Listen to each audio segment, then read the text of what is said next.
ইসলাম, আমার বাড়ি দিনাজপুর।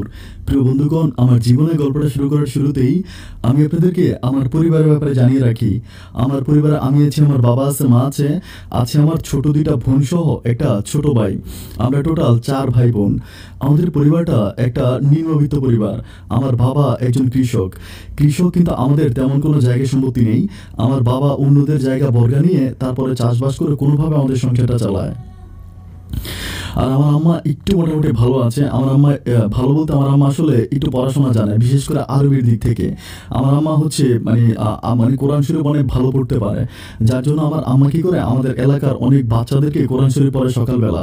এটা থেকে আমার আম্মা মোটামুটি কিছু ভালো টাকাই পায়, যেটা মানুষের আমার মাকে দেয়। তো সেই টাকা দিয়ে দেখা যায় আব্বার টাকার চেয়েও আমার আম্মার টাকার পরিমাণটা একটু বেশি হয়। তো এইভাবে আমাদের সংসারটা সামনে দিয়ে কাটতেছিল। আমি পড়াশোনার প্রতি মোটামুটি মিডল ক্লাসের একজন স্টুডেন্ট ছিলাম। হয় না যে খুব ভালোও না খুব খারাপও না। তো একটা পর্যায়ে আমি এসএসসি পাস করি। এসএসসিতে আমি বি গ্রেড পেয়ে পাস করি।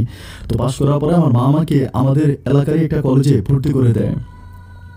তো কলেজটা আসলে তো নামি দামি কোনো কলেজ ছিল না, মানে আমাদের এলাকাতেই মানে একটা কলেজ ওপেন করা হয়েছিল নতুন করে স্কুলের পাশে। মানে এটা আমি যে বছর ভর্তি হয়েছি, মানে কলেজটা ওই বছরই স্টার্ট করা হয়েছে। তো যাই হোক, আমি ওখানে পড়াশোনা করতেছি, সব কিছু মোটামুটি ভালোই যাচ্ছে। তো দিন যত যাচ্ছে আমি দেখি যে সালটা ছিল তখন 2013-র দিকে।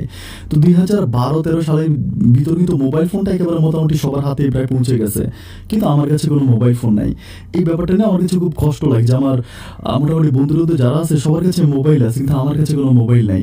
মোবাইল না থাকার কারণে আমার ভিতরে একটা কষ্ট কাজ করে। আমি একটা সময় আমার আব্বাকে বলি যে আব্বা আমাকে একটা মোবাইল ফোন কিনে দাও, মানে বলি যে পড়াশোনার কাছে মোবাইল ফোনটা লাগবে। কিন্তু আমার আব্বা বলে যে মোবাইল কিনে দেওয়ার মতো, মানে মোবাইল কিনে নোয়াবি করার মতো টাকা আমার হাতে হয় নাই। যতই বলি যে আব্বা আমাকে মোবাইল ফোন দিবে না। তো মাকে বলি, মাকে বলার পর মা সেম কথাটাই বলে যে না, আমি মানে মোবাইল কিনে তোকে দিতে পারবো না। আর আমার মা একটু ইসলামিক মাইন্ডের মানুষ, মানে 5 ওয়াক্ত নামাজ পড়ে সবসময় অনেক ভালো, মানে হাফেজ টাইপের। তো মা চিন্তা করে যে মোবাইল ফোন কিনে দিলে আমি ইয়াং বয়সী একটা ছেলে, হয়তো মোবাইলে আমি হাবি যাবে অনেক কিছু দেখবো। আমার মা কিন্তু এগুলো বুঝে। তো এই জন্য মা সিদ্ধান্ত করে যে মা আমাকে মোবাইল ফোন কিনে দিবে না। তো এইভাবে দিনগুলো যাচ্ছে, বাট একটা মোবাইল ফোনের জন্য আমার ভিতরটা মানে খুবই আনচান করতেছে, মানে একটা মোবাইল ফোন আমার লাগবেই লাগবে। তো যাক, দিন যত যাচ্ছে মোবাইল ফোনের প্রতি আমার আকর্ষণটা তত বেড়ে যাচ্ছে। তো আমি দেখি যে আমাদের ঘরে একটা মেয়ে হচ্ছে আমার ছোট ভাই বোনগুলোকে পড়ানোর জন্য, মানে একটা মেয়েকে রাখা হয়েছে আর কি। ইনি হচ্ছে যে শিক্ষিকা। তো ওনাকে রাখা হয়েছে, উনি আমার ভাই বোনদেরকে পড়ায়। তো তখন আমার মাথায় একটা দারুণ আইডিয়া আসছে। আইডিয়াটি এরকম যে আমি যদি কোথাও এরকম একটা টিউশনি পাই, আমি যদি 2-3 মাস টিউশনি করি, তাহলে যে পরিমাণ টাকা পাবো সেটা দিয়ে আমি একটা মোবাইল ফোন কিনতে পারি। আমার তো আর আব্বা আমার কাছে টাকা খুঁজতে হয় না। এই মেয়েটা যদি আমাদের পাশে টিউশন করে টাকা পায়, তাহলে আমি কেন পাবো না? তো আমি এরকম আমার বন্ধু বান্ধবদেরকে বলি আমার জন্য একটা টিউশনি ঠিক করে দে, আমার কিছু টাকা লাগবে, আমি মোবাইল ফোন কিনবো। যাই হোক, এভাবে কয়েকদিন ঘোরার পর আমি আমাদের কলেজের পাশে একটা টিউশনি পাই। ওইখানে হচ্ছে ক্লাস 3-তে পড়ে একটা ছেলে, ওকে পড়াইতে হবে। তো আমি বলি যে হ্যাঁ আলহামদুলিল্লাহ। তো টিউশনিটা পাই, আমাকে ওখানে উনি দেওয়া হয় 400 টাকা করে মাসে। তো মাসে 400 টাকা করে দিলে ওই সময় একটা মোবাইল ফোন কিনতে হলে মানে 3000 টাকা লাগবে, 2500 থেকে 3000 টাকা লাগবে। তো আসলে অত টাকা তো আমার কাছে নাই, মোবাইল ফোন কিনতেও পারবো না। অ্যান্ড 400 টাকা করে যদি আমি টিউশনি করি, দেখা গেলো কি মানে অনেক দিন লেগে যাবে। তো এই চিন্তা করতেছি যে এটা হবে না। আমি 1 মাসের মতো করি। 1 মাস করার পর আমার মানে নিজের মাঝে অনেক বোর কাজ করে, ভালো লাগে না। মানে আমি চিন্তা করতেছি যে আমাকে দিয়ে হবে না। তো ঠিক তারই 2-3 দিন পরে আমাদের এলাকার একজন বড় ভাই থাকে, যার নাম হচ্ছে মুরাদ ভাই। আবার উনি আর কিন্ডারগার্টেন আছে। উনি আমার বলে যে তুই আমার কিন্ডারগার্টেনে চাকরি কর, কিন্ডারগার্টেনে চাকরি করলে আমি ভালো তোর মাসে 1200 টাকা বেতন দিব। তো আমি চিন্তা করলাম যে ওইখানে আমি যে মানে 1 ঘন্টা বাচ্চাটাকে পড়াইতাম, 400 টাকা পাইতাম। আর কিন্ডারগার্টেনে চাকরি করলে দেখা যায় কি আমাকে আরেকটু বেশি সময় দিতে হবে, কিন্তু 1200 টাকা মাসে। আমি চিন্তা করলাম যে এই আইডিয়াটা কিন্তু অনেক বেশি ভালো, এটা কিন্তু মিস করা যাবে না। পরে আমি মুরাদ ভাইকে বলি যে ভাই ঠিক আছে, তাহলে আমি আপনার কিন্ডারগার্টেনে চাকরি করবো। এরপর ওনার কিন্ডারগার্টেনে আমি চাকরি করি। অ্যান্ড 2 মাস চাকরি করার পরে 2 মাসের টাকা দিয়েই আলহামদুলিল্লাহ একটা মোবাইল ফোন কিনে ফেলি। যদিও নতুন ছিল না, সেকেন্ড হ্যান্ড ছিল। আমি জানি না যে কেন মোবাইল ফোনের প্রতি আমার একটা আকর্ষণ বেড়ে গেল। মানে মোবাইল ফোনটা কেনার কারণটা কি আমি নিজেও জানি না। মানে সবার হাতে মোবাইল আছে, আমার হাতে থাকে না, এরকম আর কি। বাট 2012-13 ভিতরে কিন্তু মানে মোবাইল ফোনটা তো অত কিছু না, যে তখনই তো মোটামুটি সবার হাতেই প্রায় মোবাইল আছে। তো আমি যেহেতু একটু গরিব ফ্যামিলির সন্তান ছিলাম, আমার কাছে মোবাইল ফোনটা একটা শখের ব্যাপার ছিল। তো মোবাইল ফোন চালাইতেছিল, ওর মধ্যে মাঝে মাঝে গানটা ঢুকাই তো শুনি, সব কিছু ভালো দিনগুলো যাচ্ছিল। তো যেতে যেতে আমার বন্ধুরা দেখি যে মাঝে মাঝে মেয়েদের সাথে মোবাইলে কথা বলে। মানে আমার একটা বন্ধু আছে, যার নাম হচ্ছে নাজমুল। নাজমুল দেখি মানে ওর একটা গার্লফ্রেন্ড আছে, মেয়ের বাড়ি নাকি চিটংয়ে। তো ওই মেয়ের সাথে ও মানে ফোনে প্রচুর কথা বলে, মানে ওর মোবাইল ফ্রেন্ড। তো আমি বলি যে তোর সালা তোর মানে চিটংয়ে মেয়ের বাড়ি, আমাদের বাড়ি দিনাজপুরে, এখান থেকে তুই মেয়ের সাথে কথা বলিস? ও বলে আমার খুব ঘনিষ্ঠ ফ্রেন্ড। মানে আমি সবসময় দেখি যে ও মেয়েটার সাথে কথা বলে।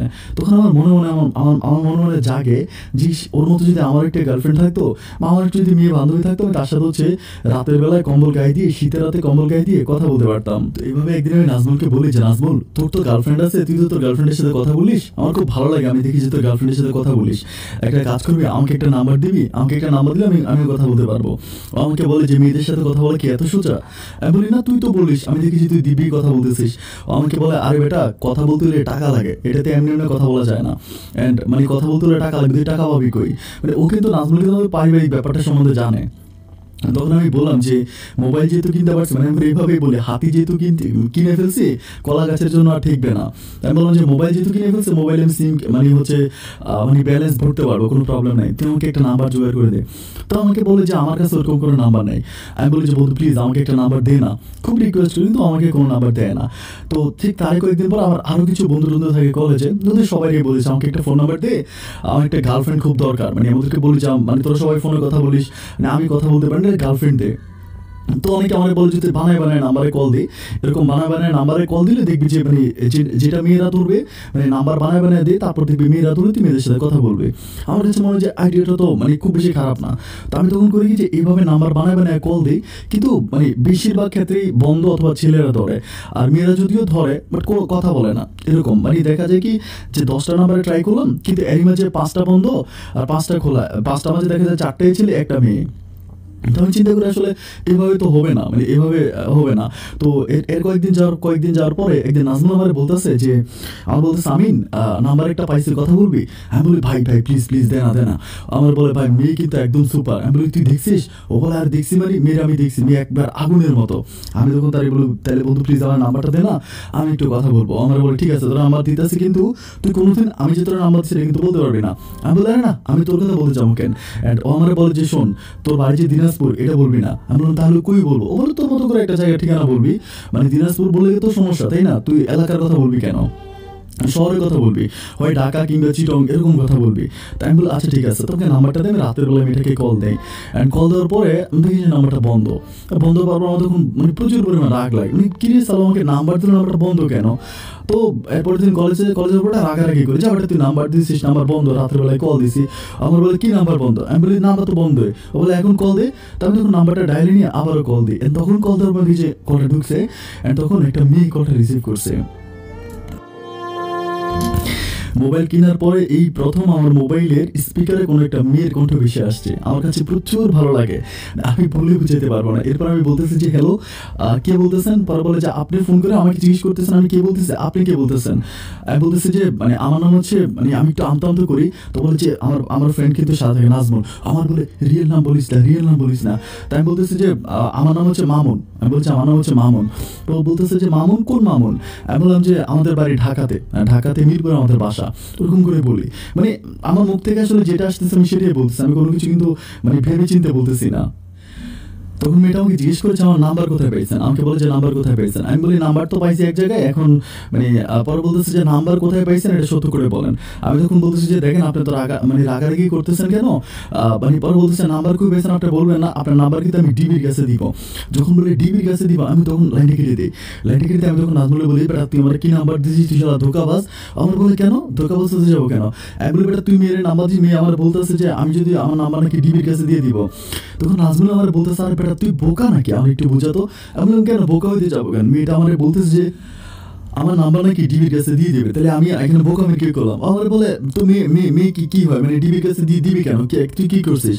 আমি বললাম তুই নাম্বার দিলে আমি কল দিলাম, এখন মেয়ে বলতেছে তার ডিস্টার্ব করলে সে ডিবির কাছে নাম্বার দিবে। আমার বলতেছে ভাই এরকম পাপড় আমরা অনেকেরই দিই, বুঝছোস, মোবাইলে এরকম পাপড় আমরা অনেকেরই দিই, এগুলো তুই টেনশন করিস না, তুই কল দে। আমি তখন বলি যদি আমার কোনদিন ডিবি ধরে নিয়ে যায়, আমি আসলে হয় না যে গ্রামের একটু সহজ সরল টাইপের ছেলে, মানে অত চালাক না। তারপরে আমার বলতেছে আরে না ডিবি ধরবো তোর কোথেকে, ডিবি ধরবো না, তুই কল দে। তো আমি আর ওই সময় আর কল দিই না, কল না দিয়ে আমি তখন বাসায়, মানে আমাদের কলেজ শেষ করে বাসায় চলে যাই। বাসায় যাওয়ার পর রাতের বেলা আবার খুব মানে একেবারে ভয়ে কাঁপতে আমি যখন নাম্বারটাতে আবারও কল দিই। যখন আবারও কল দিই তখন মানে একটা রিং 7 বাজার সাথে মেয়েটা কলটা ধরে। ধরার পর আমি বলতেছি, আপু আপনি আপু আপনি প্লিজ রাগ করবেন না, রাগ করবেন না, আমি আপনার সাথে একটু কথা বলি, আপনি আমার নাম্বারটা ডিবিডি দিয়ে না, একটু কথা বলবেন, লাইন টিকিট দিব। পরে বলতেছে, আপনার এত বড় সাহস, আপনি আমাকে আপু বলতেছেন, আপনি জানেন আমার বয়স কত? আমি বললাম যে কত? বলে যে আমি ক্লাস 9-এ পড়ি। আমি ক্লাস 9-এ পড়েন? তাহলে তো আমি তো কলেজে পড়ি। পরে বলতেছে, তাহলে আপনি আমাকে আপু বলতেছেন কেন? আর মেয়েদেরকে হুট করে আপু বললে কিন্তু ভালো দেখায় না। আমি তখন বললাম যে যাই হোক, আলহামদুলিল্লাহ আপু বলাতে কাজ হয়েছে, কারণ আপু বলাতে কিন্তু সে আমার সাথে কথা বলার জন্য সামনের দিকে অগ্রসর হয়েছে। তো আমি একটা পর্যায়ে বলতেছি, আচ্ছা আপনি আমাকে একটা সত্য কথা বলবেন? বলে কি সত্য বলবো? আমি বলি যে আপনি এত রাগান্বিত থাকেন কেন, সবসময় তো রেগে থাকেন কেন? তো আমাকে বলে যে কই, আমি তো রেগে নাই। আমি বললাম না, আপনাকে আমি যখন কলেজে ছিলাম তখন কল দিয়েছিলাম, আপনি বললেন যে আমার নাম্বারটা ডিবিকে দিয়ে দিবেন। তো বলে যে ডিবিকে দিব না, আপনি একটা অপরিচিত মেয়েকে ডিস্টার্ব করতেছেন, তাহলে নাম্বার কি ডিবিকে দিব না? আমি বলি না না, আমার নাম্বারটা আপনি ডিবিকে দিয়েন না। আর শোনেন, আমি না মানুষ হিসাবে খুব খারাপ না। তখন মেয়েটা অনেক খিলখিলিয়ে হাসে বলতেছে, আমি না এরকম মানুষ আমার জীবনও দেখি না। এমন কেন? বলে যে নিজের প্রশংসা নিজেই করে, আপনার মানুষ ভালো না খারাপ এটা আপনি কিভাবে জানবেন? এটা তো আপনার আশেপাশের মানুষগুলো জানবে। তাই আমি বলি যে না, আমার অনেক বন্ধু টন্ধু আছে, তো ওরা যেরকম ভাবে মানে অনেক খারাপ কাজ টাজ করে, আমি তো ওরকম কিছু করি না, তো এই জন্য মনে হলো যে আর কি আমি খুব খারাপ না। তো এটা আমাকে বলতেছে, আচ্ছা ঠিক আছে, আপনি কথা আমার ভালো লাগছে, আপনার বাড়ি কোথায়? তখন আমি আমার বন্ধু যেটা শিখিয়ে দিচ্ছি, আমি বললাম যে আমার বাড়ি ঢাকা মিরপুরে। বলে যে আপনার নাম যেটা বলছেন এটা কি রিয়েল নাম? আমি বলে হ্যাঁ, আমার নাম তো মামুনে। না আমি মামুনে বলি। তো বলে যে ওকে ফাইন, আমার বাড়ি ও তখন বলতেছে যে ওর বাড়ি নাকি কুমিল্লাতে। আমাকে বলে আমার বাড়ি কুমিল্লা। আমি বলি যে বাহ, আলহামদুলিল্লাহ কুমিল্লা। তখন আমি একটা জিনিস আগে শুনতাম আর কি, মানে মানুষের মুখে শুনি যে ঢাকার বাড়ি, তারপর চিটংয়ের গাড়ি, কুমিল্লার নারী, এটা নাকি অনেক সুন্দর হয়, মানে কুমিল্লার বাড়ি অনেক সুন্দর হয়, এটা ওই বন্ধু বান্ধবদের মুখে শুনতাম। এরপর আমি চিন্তা করি, যাই হোক মেয়েটা বাড়ি যেহেতু কুমিল্লা, তো আমি বলি যে আপনার নাম কি, নাম জিজ্ঞেস করি। তো তখন সে আমাকে বলে যে তার নাম হচ্ছে পলি। আমাকে বলে যে আমার নাম পলি। আমি বলি বাহ মাশাআল্লাহ, পলি অনেক সুন্দর নাম। তাহলে আমি কি আপনার সাথে মাঝে মাঝে কথা বলতে পারি? কথা বললে কি আপনি রাগ করবেন? তো বলে যে না না, রাগ করবো কেন? না রাগ করবো না। আমি বলি না, আপনি যদি রাগ করেন তাহলে আমি আর কলটাও দিব না। বলে যে না, রাগ করবো না, আপনি আমাকে বিরক্ত করবেন না, মাঝে মাঝে কল দিয়ে ফ্রেন্ডের মতো কথা বলবেন। তখন আমার প্রচুর পরিমাণ ভালো লাগে। আমি চিন্তা করি অ্যাটলিস্ট কথা বলার মতো একটা মানুষ পাইছি। আমার শুধুমাত্র কথা বলার মতো একটা মানুষ দরকার ছিল, অ্যাজ এ আমার ফ্রেন্ড হোক বা প্রেমিকা হোক, হোয়াট এভার, মানে জাস্ট কথা বলতে পারলেই হয়। এরপর দিন কলেজে গেলাম, নাজমুলকে বলছি নাজমুল কাজ হয়ে গেছে, মেয়ে আমার সাথে কথা বলতেছে। আমার বলে যা বেটা, তুই তো পটাই ফেলছিস, দেখ আমরা তোর বোকা ভাবতাম যে তুই হচ্ছিস রাম ছাগল, কিন্তু আসলে কিন্তু তুই রাম ছাগল না, তুই শালা শিয়ালের বাচ্চা, তুই অনেক চালাক আছিস, একটা মেয়েরে পটাই ফেললি। আমি বললাম যে না আলহামদুলিল্লাহ, মেয়েটা কিন্তু খারাপ না, অনেক ভালো। পরে বলে যে বাড়ি কই? আমি বললাম যে বাড়ি কুমিল্লা। ও বলে যে বাহ, কুমিল্লা হলে তো মনে হয় মেয়েটা অনেক সুন্দর হয়ে বলে। আমি বলি হয়তো হতে পারে, আমি তো তার দেখি না, ফোনে কথা বলি, অ্যান্ড কণ্ঠটা কিন্তু অনেক সুন্দর, মানে অনেক আস্তে করে কথা বলে, তো কণ্ঠের মাঝে অনেক মায়া আছে। আর বন্ধু বলে ঠিক আছে, তো চালায় যা। এরপর থেকে আমি কন্টিনিউ হচ্ছে মেয়েটার সাথে কথা বলি, আমি পুলিশের সাথে কথা বলি। তো কথা বলতে কখন যে মানে আমাদের মাঝে তুমি সম্বোধনটা চলে আসে, আমি নিজেও বুঝতে পারি না। তো তুমি করে কথা বলতেছি হয় যে আমি তার সাথে মানে প্রচুর রাত জেগে কথা বলি। আর একটা কথা হচ্ছে কি, আমি ওই কিন্ডারগার্টেনে চাকরি করে যে টাকা বেতন পাই, ওই সম্পূর্ণ টাকায় আমি আমার মোবাইল বিলের জন্য নষ্ট করে দিই। মানে আমার কাছে অবশিষ্ট কোনো টাকায় থাকে না মাস শেষে, মানে পুরোটা টাকা আমি মোবাইল বিলের জন্য খরচ করি। তো এরপরে আরও কয়েকদিন প্রায় এভাবে 6 থেকে 7 মাসের মধ্যে আমি কন্টিনিউ মেয়েটার সাথে কথা বলি। আর ওই 6-7 মাসের মাঝে আমাদের মাঝে কোনো প্রেম ভালোবাসার কথা হয় না, মানে আমরা কেউ প্রপোজ করি না যে ভালোবাসি বা প্রেম করি, ওরকম না, কিন্তু আমরা খুব রোমান্টিক কথা বলি। মানে হয় না যে মানে ভালো কোনো দিন আসলে আমি তাকে অনেক ভালোভাবে কথা বলি, তুমি করে সম্বোধন করে, এইভাবে মানে সামনের দিকে বিল্ড আপ হচ্ছিল কথাগুলো।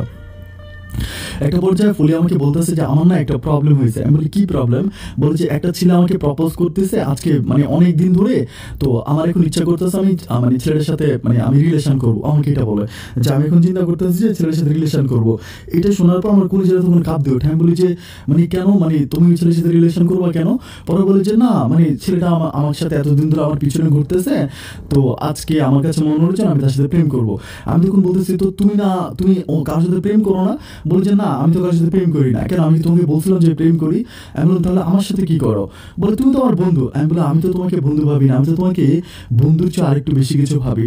তো আমাকে বলতেছে যে তুমি বন্ধুর চেয়ে আরেকটু বেশি কিছু কি ভাবো? আমি বলি বলে আসলে বুঝাইতে পারবো না, কিন্তু মানে আমার কাছে কেন জানি মনে হয় যে তুমি যদি অন্য কারোর সাথে প্রেম করো তাহলে না আমি খুব কষ্ট পাবো।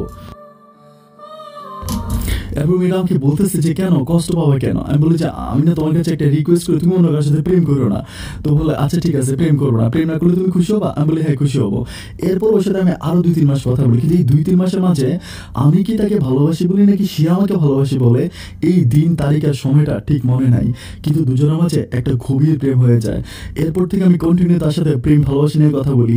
হয় না যে ফোন রাখার সময় খুব মিষ্টি করে বলি যে একটা চুমু দাও না, ওরকম একটা চুমু দিয়ে তারপরে ফোন রাখি। মানে খুবই গভীর ভালোবাসা থাকে দুজনের মাঝে।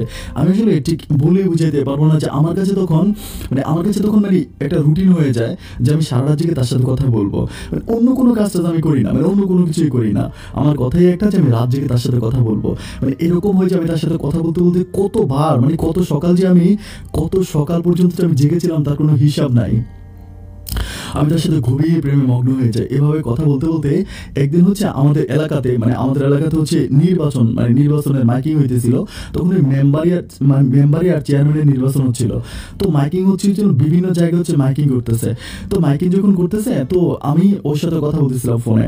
কিন্তু ফোনে কথা বলার সময় আমি একটা ব্যাপার খেয়াল করে দেখি, আমাদের একটা মানে আনারস মার্কা আমাদের এক ভাই দাঁড়াইছে, খোকন ভাইয়ের আনারস মার্কা ওরকম করে হচ্ছে মানে মাইকিং করতেছে। তো আমি দেখতেছি মানে আমি ওর সাথে কথা বলতেছি মানে রাতের বেলা, তখন কিন্তু রাত প্রায় 12টা থেকে 1টার মতো বাজে। তো ওই রাতের বেলা আমি হঠাৎ করে শুনতে পাই যে ওর এখান থেকে শব্দটা বেশি আসতেছে যে খোকন ভাইয়ের আনারস মার্কায় ভোট দিবেন, এই কথাটা। এটা শোনার পর আমি খুব সারপ্রাইজ হয়ে যাই। আমি তখন চিন্তা করি কি ব্যাপার, ওর এখান থেকে তো মানে আমি তখন কি করি, মানে একটু টেকনিক্যালি আমি ওকে বলি যে তুমি কথা বলো, মানে ও যে কথা বলো আমার ওর কথার প্রতি মানে মনোযোগ নেই। ওর নয়েজ মানে ওর ব্যাকগ্রাউন্ডে যে মানে মাইকিংটা হচ্ছে, আমি ওই মাইকিংয়ের মানে শব্দটা শুনতেছি। তো আমি খুব ক্লিয়ার করে শুনতেছি বলতেছে যে আনারস মার্কায় ভোট দিবেন, হ্যাঁ খোকন ভাইকে আনারস মার্কায় ভোট দেন। তো এটা শোনার পরে আমার কাছে তখন ব্যাপারটা একটু সন্দেহ লাগে, কারণ আমাদের এলাকাতে খোকন ভাই আনারস মার্কায় দাঁড়াইছে, ওদের এলাকাতে তো খোকন ভাই আনারস মার্কাতে দাঁড়াতে পারে না। আর যিনি মাইকিং করতেছে ওই লোকটাকেও কিন্তু আমি চিনি, উনি হচ্ছে যে হেলাল কাকা। মানে হেলাল কাকার কণ্ঠ কিন্তু আমাদের এলাকাতে মোটামুটি সবাই চিনে। তো আমি তখন বুঝতে পারছি এটা হেলাল কাকার কণ্ঠ ছিল। তখন আমার মনের মাঝে প্রচুর পরিমাণ সন্দেহ ঢুকে যায়। আমি চিন্তা করি যে তাহলে মেয়েটা কি হতে পারে, মানে আমি নিশ্চিত যে মেয়েটা আমাদের আশেপাশের কেউ হবে, আমার আশেপাশের এলাকার কেউ হবে। তো আমি তখন নাজমুলের এরপর দিন কলেজে গিয়ে জিজ্ঞেস করি, আর নাজমুল তুই যে আমার অনেক আগে একটা নাম্বার দিয়েছিলি মনে আছে, কিন্তু আমি নাজমুলকে এ পর্যন্ত বলি না যে মেয়েটার সাথে আমার প্রেম বা ভালোবাসা হয়ে গেছে। আমি বলি যে তুই যে আমার অনেক আগে একটা ফোন নাম্বার দিয়েছিলি একটা মেয়ের, তোর মনে আছে? আমার বলে হ্যাঁ তোর তো একটা নাম্বার দিয়েছিলাম, মনে থাকবে না? আছে তো। আমি বলি কি ব্যাপার, মানে মেয়েটার বাড়ি কেমন বলতো? বলে বন্ধু দেখ বাড়ি আমি জানি, আমার আরেকজনের নাম্বার দিছে, তো এখান থেকে তোর নাম্বারটা দিলাম। আমি তখন চিন্তা করতেছি যে তাইলে ব্যাপারটা কি হইতে পারে, আমি বুঝাইতে পারতেছিলাম না। এভাবে কয়েকদিন যাওয়ার পর আমি তখন মেয়েটাকে বলতেছি যে আচ্ছা বলি আমি তোকে একটা কথা বলি, আমরা তো অনেকদিন ধরে রিলেশন করতেছি, দুজনকে ভালোবাসি বা আমাদের মাঝে মানে গভীর প্রেমের সম্পর্ক, মানে আমরা কি একটু দেখা করতে পারি, মানে দেখা করা যায়? তখন এই দেখা করার কথা বলে না ও জানি কেমন মানে মানে লাইক একটু হয়ে যায়, মানে একটু পিছনে হাঁটতে শুরু করে, মানে আর মানে কথা বলে না, সামনের দিকে যায় না। আমি তখন বলছি বলি প্লিজ মানে আমি একটু তোমার সাথে দেখা করতে চাই, আমি ঢাকাতে যাবো, ঢাকা মানে কুমিল্লাতে যাবো, আর কুমিল্লাতে গিয়ে তোমার সাথে দেখা করবো। আমি তো বলি তাকে যে আমার বাড়ি ঢাকাতে। তখন সে আমাকে বলতেছে যে মানে কেন কুমিল্লাতে এসে আমার সাথে কেন দেখা করতে হবে, তুমি কি আমাকে বিশ্বাস করো না? আর আমি কিন্তু এই পর্যন্ত তার মানে ছবি টবি কোনো কিছুই দেখি না বা কোনো কিছু দেখার ইচ্ছা ছিল না। আমাকে যদিও দিতে চাইছিল বিভিন্ন মাধ্যমে, আমি থেকে একটা কথাই বলছি যে দেখো আমি তোমার মনটাকে ভালোবাসি, তোমার চেহারাটাকে নয়। আমি তোমার মনটাকে ভালোবাসি, আর মন কখনো দেখা যায় না। আর তোমার চেহারা দেখে আমি তোমার সাথে প্রেম বা ভালোবাসি নাই, আমি তোমার মনটাকে সারা জীবন ভালোবাসবো এবং আমি তোমার মনের পূজারী। তুমি এটা আমাকে বলতেছে যে মানে তুমি কেন আমার সাথে দেখা করবা? আমি বলছি আমি দেখা করবো, আমি তোমাকে ভালোবাসি, দেখা করতে পারি না? ওমা এয়ারপোর্ট থেকে দেখি যে সে আস্তে আস্তে করে পিছনে হাঁটতেছে। মানে আগে যেরকম আমার সাথে আজকে কথা বলতো এখন আর কথা বলে না, মানে ফোন কেটে দেয় বা বিভিন্ন ব্যস্ততা দেয়, বাসায় গেস্ট আসছে, পড়াশোনা আছে, এরকম কথা বলে ও জাস্ট আমাকে স্কিপ করতে থাকে। কিন্তু দিন যত যাচ্ছে তার প্রতি আমার ভালোবাসার দুর্বলতা ততই বেড়ে যাচ্ছে। একটা সময় আমি নিজে আফসোস করেছি, ইস আমি কেন তার বলতে গেলাম যে তার সাথে আমি দেখা করবো, অ্যান্ড দেখা করার কথা বলার কারণ তো আমার প্রেমটি এমন হয়ে ভেঙে যাবে।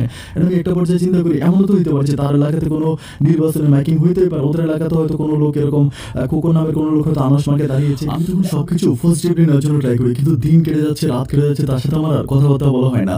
আমি তাকে যতই কল দিই সে আমার কোনো কল রিসিভ করে না। অ্যান্ড তারই কিছুদিন পরে একটা পর্যায়ে আমি হঠাৎ করে দেখতে পাই যে তার মোবাইলটা বন্ধ। আমি সারাদিন ধরে তার নাম্বারে কল দিয়ে বন্ধ বন্ধ বন্ধ বারবার বলেছি আপনার ডায়ালকৃত নাম্বারটি এই মুহূর্তে বন্ধ আছে। একটা পর্যায়ে নাম্বারটা বন্ধ হয়ে যায়। নাম্বারটা যখন পুরোপুরিভাবে বন্ধ হয়ে যায় আমি তখন দিশেহারা হয়ে যাই, আমি তখন পাগলের মতো হয়ে যাই। আমি তখন সহ্য করতে পারতেছিলাম না যে মানুষটাকে আমি এত ভালোবাসি, যাকে আমি এত পছন্দ করি, আমি যাকে আমার ভালোবাসার মানুষটা হঠাৎ করে আমার জীবন থেকে এভাবে হারিয়ে যাবে, এটা আমি কখনো স্বপ্নও চিন্তা করতে পারি না। আমার বুকের ভিতর তখন এক পৃথিবী পরিমাণ কষ্ট জমে যায়। আমি তখন ধন্য হয়ে তাকে পাগলের মতো গোটা দুনিয়াতে খুঁজতে থাকি। আমার তখন এমন হয়ে যে আমি না খাইতে পারি না, ঘুমাইতে পারি না, পড়াশোনা করতে পারি, আমি যেন সব কিছু থেকে একেবারে আলাদা হয়ে গেলাম। দিন যত যাচ্ছে তার প্রতি আমার বুকের ভিতর কষ্টের পরিমাণটা ঠিক ততই বাড়তেছে। একটা পর্যায়ে আমি আমার এভাবে কাটতে কাটতে একটা পর্যায়ে আমি আমার এইচএসসি পরীক্ষা দিই, মানে কলেজে এইচএসসি পরীক্ষা দেয়। এইচএসসি পরীক্ষা দেওয়ার পরে আমি এইচএসসিতে ফেল করি। ফেল করার পরে তখন আমার অবস্থাটা তখন এরকম হয়ে যায় যে আমি পরিবার থেকেও শান্তি পাইতেছি না, বাইরে বন্ধু বান্ধবদের সাথে আসলে প্রপারলি মিশতে পারতেছি না। সারাক্ষণ আমার বারবার শুধু তার কথাই মনে পড়তেছে। আমার কাছে মনে হয় যেন আমার পুরো পৃথিবীটা অন্ধকার হয়ে গেছে।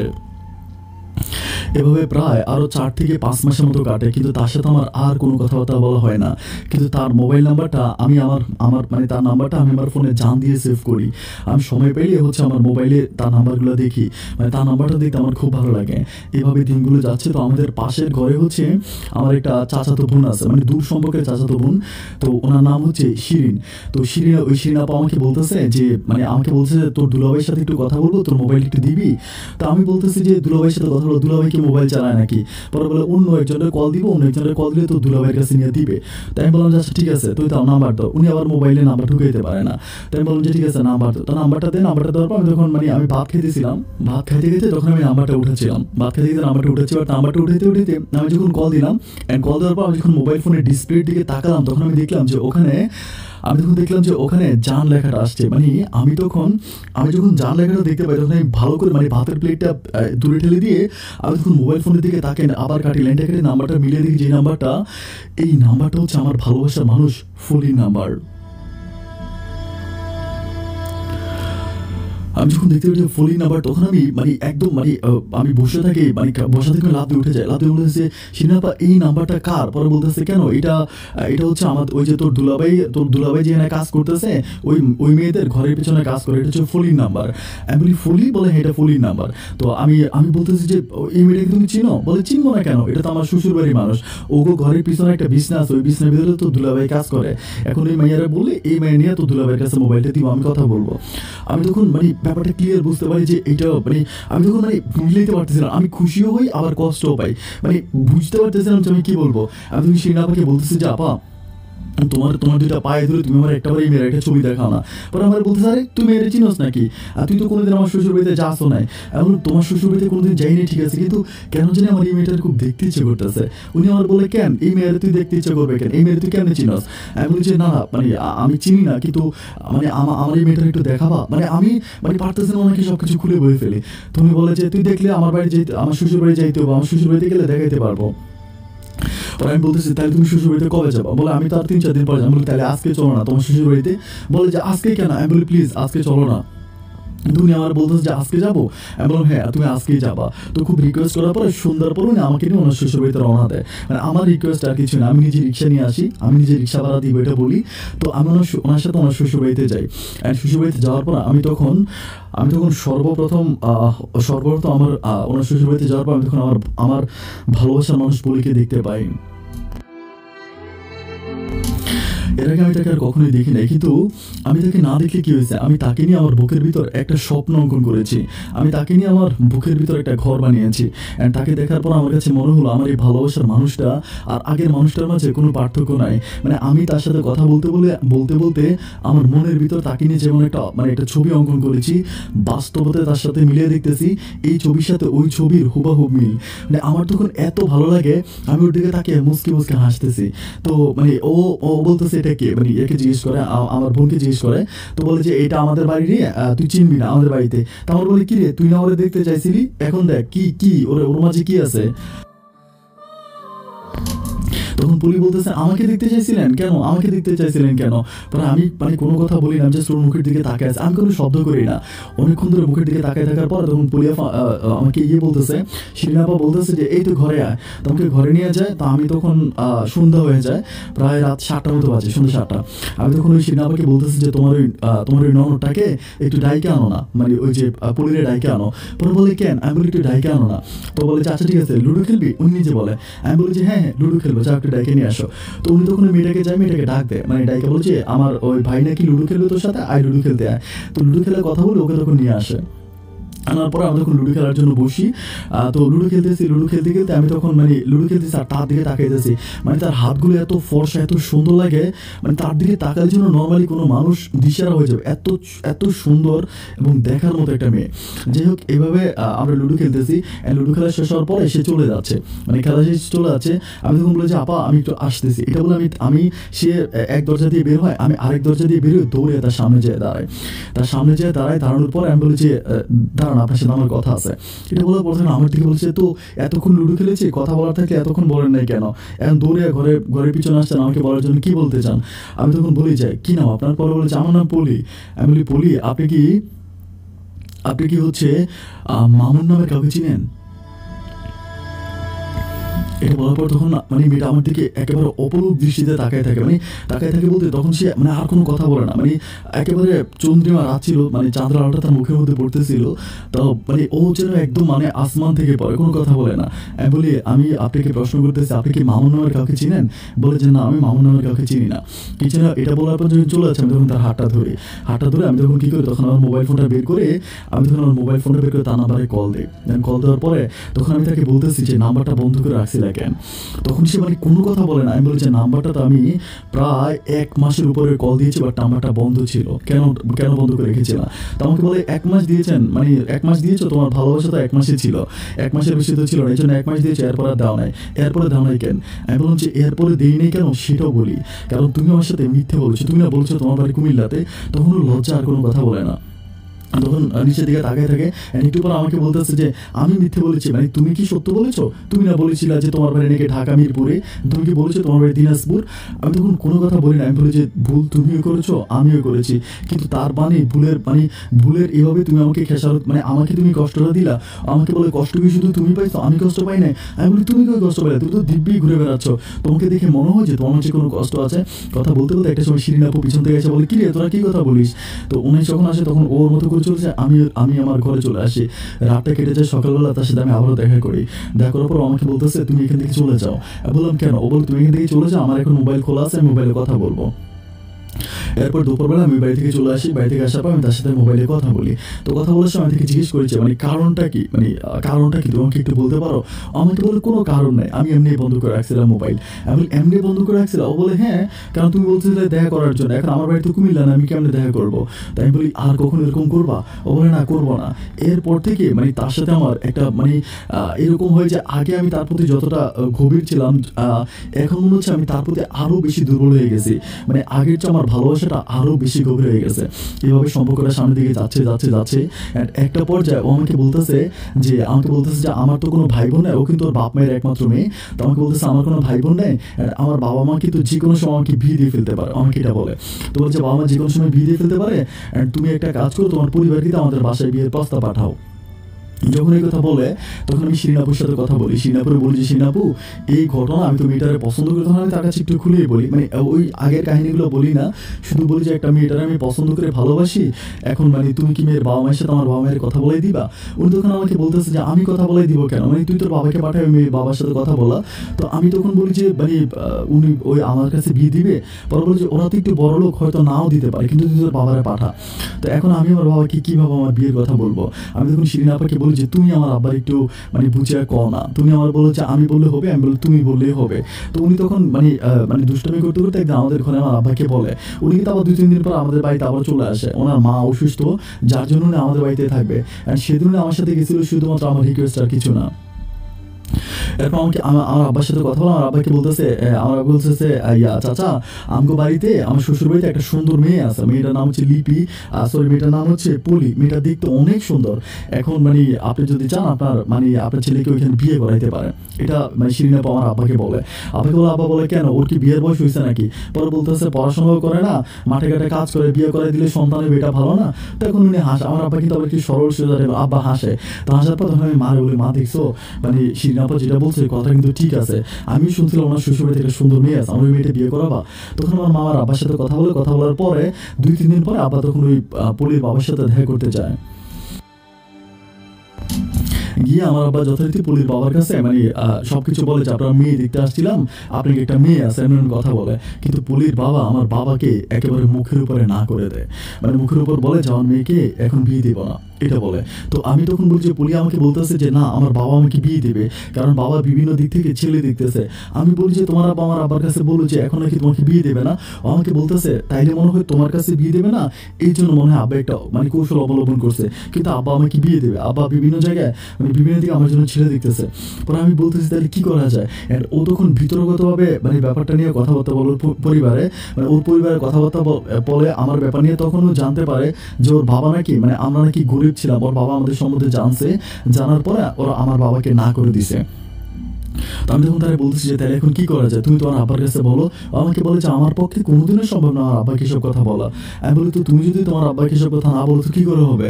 আমাকে বলে এখন তুমি বলো কি করা যায়। আমি বলি হয় তুমি তোমার আব্বার কাছে আমার কথা বলো, নাহলে তুমি আমার সাথে পালায় চলে আসো। আমাকে বলে পালায় যাবো। আমি বললাম হ্যাঁ পালায় যাবো, প্রবলেম কি। তো আমাকে বলতেছে পালায় গেলে যদি কোনো প্রবলেম হয়। আমি বলি কিসের প্রবলেম হবে, তোমার বাবা যদি তোমাকে আমার কাছে বিয়ে না দেয় তাহলে তোমাদেরকে পালানোর লাগবে, তাই না। এভাবে তার সাথে আমি আরও কিছুদিন কথা বলি। অ্যান্ড কথাবার্তা বলার পরে একটা পর্যায়ে এরকম হয়ে যায় তার পরিবার থেকে আসলে মানে বিয়ের জন্য এমনভাবে মরিয়া হয়ে ওঠে, তার বাবা আসলে তাকে বিয়ে দিয়েই দিবে। তো একটা পর্যায়ে আমি থেকে বলতেছি বলি চলো আমরা পালায়া যাই। আমাকে বলে পালায়া কোথায় যাবো। আমি বলি যে ঢাকাতে চলে যাবো, অ্যান্ড ঢাকাতে আমার কিছু বন্ধু বান্ধব আছে, ওইখানে গিয়ে থাকবো। তো আমাকে বলে যে মানে পুলি কিন্তু দেখতে অসম্ভব সুন্দর ছিল। তো আমাকে বলে যে আবার বন্ধু বান্ধবের কাছে আমাকে বিক্রি করে দিবা না তো।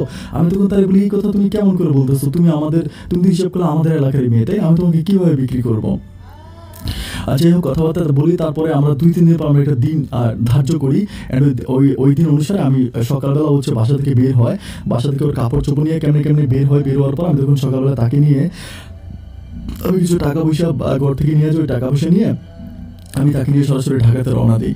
ঢাকাতে রওনা দেওয়ার পরে আমি আমাদের মানে দিনাজপুর থেকে তো আগে মেন শহরে যাইতে হবে। তো দিনাজপুর থেকে যখন মেন শহরে যাইতেছিলাম ওইখানে একটা মানে ওইখানে লাইক হচ্ছে একটা মানে ট্রাফিক পুলিশ আর কি, মানে ট্রাফিক পুলিশ হচ্ছে মানে গাড়ির লাইসেন্স তারপরে এটা সেটা চেক করে।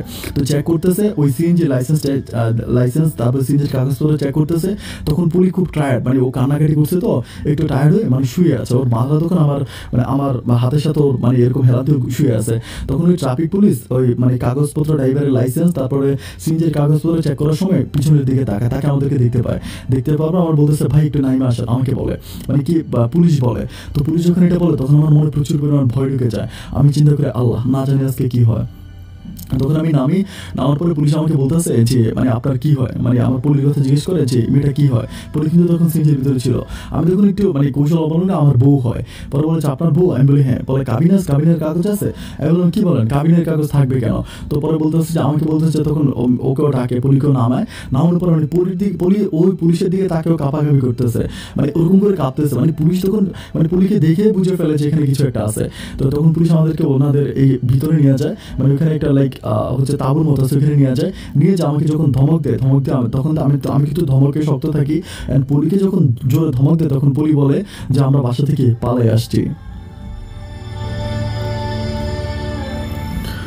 পরে তখন স্মরণ মনে বলে যে আমরা বাসা থেকে পালাই আসছি, আমরা দুজনকে খুব ভালোবাসি, অ্যান্ড আমাদের পরিবার মেনে নিচ্ছিল না, যার জন্য আমরা পালাই আসছি। ও তখন একেবারে সরল সোজাভাবে পুলিশের কাছে সব কিছু বলে দেওয়ার পরে তখন পুলিশ আমাদেরকে ওখানে আটকায় বলছে তোর পরিবারের নাম্বার দে। আমাকে তখন বলছে তুই পরিবারের নাম্বার না দিস তো খারাপ হয়ে যাবে। আমি তখন আমার পরিবারের নাম্বার দিই না, কিন্তু পুলিশকে ধমক দেওয়ার সাথে সাথে পুলিশ তখন তার বাবার ফোন নাম্বার দিয়ে দেয়। অ্যান্ড তার বাবার ফোন নাম্বার দিয়ে দেয়। তখন তার মানে পুলিশ যখন কল দিয়ে তার বাবাকে বলে যে আপনার মেয়ে পালায় যাচ্ছে, অমুক জায়গায় আটকাইছে আসেন। তখন পুলিশ বাবা ওইখানে আসে। আসার পরে পুলিশ কিন্তু আমাদেরকে ছাড়তেছে না, পুলির বাবাকে বলছে 20,000 টাকা লাগবে, 20,000 টাকা দেন, নাহলে তোমাকে চালান করে দিব, এরকম করে বলে। তখন পুলির বাবা কি করে 20,000 টাকা দিয়ে আমাকে আর পুলিকে ওখান থেকে ছুটাই নেওয়ার পর তখন আমি আমাদের বাড়িতে চলে যাই, পুলির বাড়িতে চলে যায়, কিন্তু পুলির সাথে আমার আর কোনো কথাবার্তা বলা হয় না, মানে আমি আর পুলিশের সাথে কথা বলতে পারি না। যতই তার নাম্বারে কল দিই, তার নাম্বারটা বন্ধ, অ্যান্ড তার সাথে আমার কোনো যোগাযোগ নাই। অ্যান্ড তখন ওনার মানে পুলির বাবা ব্যাপারটা ইনকোয়ারি করে জানতে পারে যে শিরিন আপা আমাদের এই মানে সম্পর্কটার মধ্যে মিডিয়া ছিল, উনি আমাদের সম্পর্কটাকে মানে বিল্ড আপ করছে। আর যেহেতু পুলির বাবা তো আমাকে আগ থেকেই চিনে, তখন উনি মানে পুলিকে একদম ঘরোয়াভাবে আটকায় ফেলে, অ্যান্ড ঘরোয়াভাবে আটকায় উনি প্রায় 3 দিনের মাথায় পুলিকে একটা দুবাই প্রবাসী ছেলের সাথে বিয়ে দিয়ে দেয়। অ্যান্ড এমনভাবে বিয়ে দেয় যে এই কথাটা আমার শিরিন আপু পর্যন্ত জানে না, মানে ওদের বাড়িতে আমার শিরিন একটা বোন আছে, ওই বোনটা পর্যন্ত জানে না। এমন কৌশল অবলম্বন করে গোপনে তাকে বিয়ে দিয়ে দেয়। অ্যান্ড তাকে যখন বিয়ে দিয়ে দেয়, অ্যান্ড বিয়ে দেওয়ার পর আমি কিন্তু ব্যাপারটা জানি না। আর 2 থেকে 3 দিন পরে আমি একদিন শিরিন আপু আমাদের বাড়িতে আসার পর উনি আমার বলে যে আমাকে উনি তখন বলতেছে যে তুই কি রে, ওর যে বিয়ে হয়ে গেল, তুই আর কিছু করলি না, আমাকে এটা বলে। আমি তখন বলি যে বিয়ে হয়ে গেছে, পরে বলে কেন তুই জানিস না? আমি বললাম কি বলো, আমি জানবো কিভাবে, কোথায় বিয়ে হয়েছে? পরে বলে ছেলে নাকি দুবাই থাকে, বিয়ে তো হয়ে গেছে, আজকে তো অনেকদিন, প্রায় 3-4 দিনের মতো হয়ে গেছে। আমি তখন বলতেছি তুমি কি এগুলো সত্য কথা বলতেছো? উনি আমাকে বলো রে আমি তোর সাথে মিথ্যা বলতে যাবো কেন?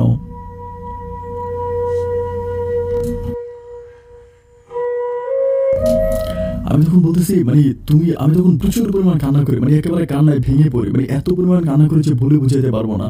তখন আমার এত খারাপ লাগে, আমি তখন চিন্তা করছি আমি এত ভালোবাসছি, আমার ভালোবাসার মাঝে তো কোনো ছলনা, প্রতারণা বা বেইমানি ছিল না, আমি তাদেরকে মন থেকে ভালোবাসছিলাম, তাহলে ঘটনাটা এমন হলো কেন? অ্যান্ড এইভাবে তখন আমি প্রচুর পরিমাণ কষ্ট পাই, অ্যান্ড তখন আমার পুলিশের সাথে আর কোনো যোগাযোগ নাই। এইভাবে দিনগুলো সামনের দিকে অতিবাহিত হচ্ছিল। আমি তখন বুঝতে পারতেছিলাম না যে আমি যাকে এত ভালোবাসলাম, আমার ভালোবাসার মানুষটা এইভাবে হঠাৎ করে আমার জীবন থেকে চলে যাবে, আর আমি একটা মুহূর্তের জন্য জানলামও না। তখন ওই শিরিন আপা আমাকে বুঝায় যে দেখ কি হবে, ওর বাপে এমনভাবে বিয়ে দিছে, আমি ঘরের সাথে আমিও কিন্তু ব্যাপারটা জানি নাই, মানে কোথায় নিয়ে বিয়ে দিছে আল্লাহই জানে। তো আমি তখন বলি যে ওর শ্বশুরবাড়ি কোথায় তুমি জানো? আমি বলে জানো শ্বশুরবাড়ি কোথায় আমি এটাও জানি না, তোর সাথে ওই ঘটনার পর থেকে আমি আর ওদের ঘরে যাইতাম না, ওর বাবা আমাকে ওদের ঘরে যেতে মানা করে দিছে। আমি তখন বলি যে এত বড় একটা কাজ করলো অথচ তোমার একটাবারের জন্য বললো না। তো বলে যে কিভাবে, আমি এখন কি করতে পারি তুই আমারে বল। আমি তখন বলি যে কোনোভাবে কি তুমি আমার ওর শ্বশুরবাড়ির ঠিকানা একটু বের করে দিতে পারবা? উনি তখন আমার হাতে পায়ে ধরে বলে যে তুই আমার সংসারটা ভাঙিস না, এখন যদি এটা নিয়ে কথা বলি তাহলে দেখ আমার সংসারটাই ভেঙে যাবে। উনি আমার হাতে পায়ে, মানে শিরিন আপু আমার হাতে পায়ে ধরে কান্নাকাটি করে। এরপর আমি বলি যে আচ্ছা ঠিক আছে যাও, আমি তোমাদের কাউকে জ্বালাবো না, আমার কপালে যা আছে তাই হবে, আমার কপালে আল্লাহ যেটা লিখে রাখছে সেটাই হবে।